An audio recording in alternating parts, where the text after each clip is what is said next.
there is an issue about who is best placed to save the environment, and our intuition might be, well, it's those who are most passionately committed to the green cause. But I also think that actually the unsung hero in much of this could be the accountant or the statistician who's carefully crunching the numbers, as dry as that activity might seem, and carefully constructing arguments as to why nature is important to people. You know, are we humans separate from nature? Are we human and part of nature?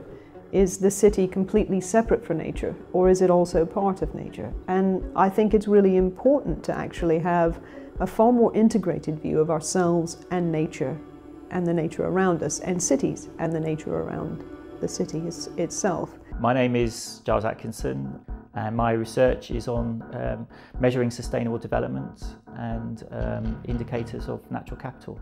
I'm Dr. Nancy Holman. I am the Director of the Planning Studies Programme in the Department of Geography and Environment. I think I'm motivated probably moreover as a planner. I'm very interested in how these technical aspects of planning work or don't work. And then as a human, I'm hugely interested in being able to make our cities better places to live for ourselves and for the nature around us. If we don't do that, if we don't make cities truly livable, we actually won't have much of a future ahead of us. Well, cities are always in competition. That's kind of what cities feel they have to do, is to market themselves. New York and London and Paris constantly compete with one another.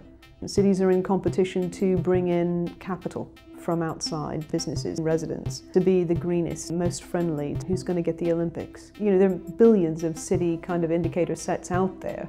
For example, you might be looking at parts per million on CO2 or SO4, so particulates in the air, so very technical, dry kind of indicators. But you also have community-based indicators. A really famous set would have been the Seattle indicator set, where people looked at things like the quality of the sunset. And one of the things that I did for this was I came to talk to them about governance, and in terms of how indicators can be used, abused within local government. The people who have to be persuaded about the importance of nature to development aren't necessarily those most committed currently to the environmental cause. It's the finance minister, it's the economic departments of government.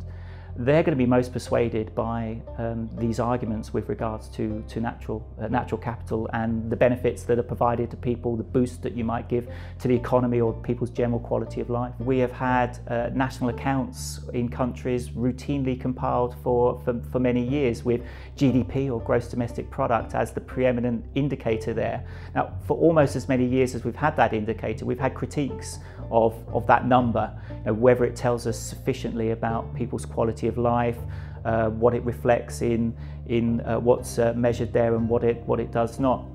Part of this work to which I contribute is opening up a whole additional and complementary set of issues, which is that GDP number. While it might tell us something, an incomplete story about how well off we are now, it tells us very little about where we're heading in the future, because we may well be generating GDP, generating our current quality of life by effectively mining the resource base on which that future prosperity could depend. And so much of this accounting is really looking at national accounts and saying how those accounts can be more sensitive to what's happening to particular assets, and those assets particularly which have been ignored in the past, and nature is the exemplar there. So the biodiversity indicators contribute in terms of actually being able to try to quantify and monitor, more importantly monitor, the level of biodiversity within a city, and help cities make some decisions about how to actually move themselves forward in terms of biodiversity. This is the first biodiversity indicator set for cities specifically ever created. It's being picked up in a number of different ways. There are, I think, over 70 cities currently using the full indicator set. Over 400 have used a truncated version of the indicators. And I think what's really important about this is not simply that the indicators are being used and trialed in those cities, but the actual impact and effect those indicators have once they get inside the policy process in a specific city.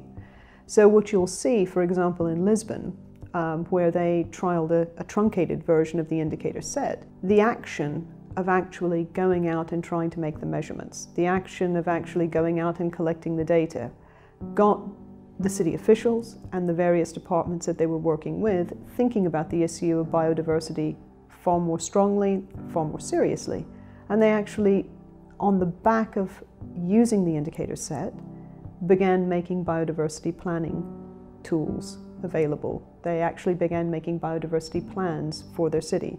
So the indicators themselves acted as an impetus for them to actually do something more about biodiversity. So in that sense, these indicators act as little portals of doorways that open up into other policy arenas that create links between different departments, that create links between different policy areas that might never ever have been linked up. So these kinds of tools and techniques, I think, are vital to trying to provide a better future.